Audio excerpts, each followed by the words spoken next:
G'day guys, and welcome to another little Windows tutorial. And today might seem pretty basic, but I actually had to Google how to do it because yeah, I had a folder and then they grouped them like this, and obviously you just want them all sort of, I guess, you want it by a certain date or item type or something pretty straightforward. But the groups, they threw me out, so I eventually found a solution by a bit of Googling. So I'm going to help you guys today. So I guess today's tutorial is how to remove groups from a particular folder. So on my videos folder I've just got a couple of files in there just to sort of outline how you can have different files from different times and they sort of categorize them like that.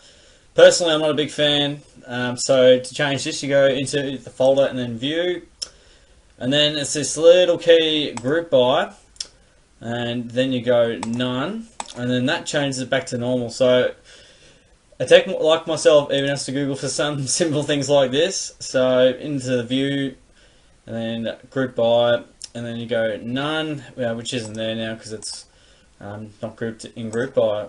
I suppose doing this the other way around, you can click whatever, you go by name, and there's many other ways, but I don't like it like that. Not many people do. And yeah, so that's my tutorial today, guys. Hope you enjoyed it. Give it a like if it helped you out.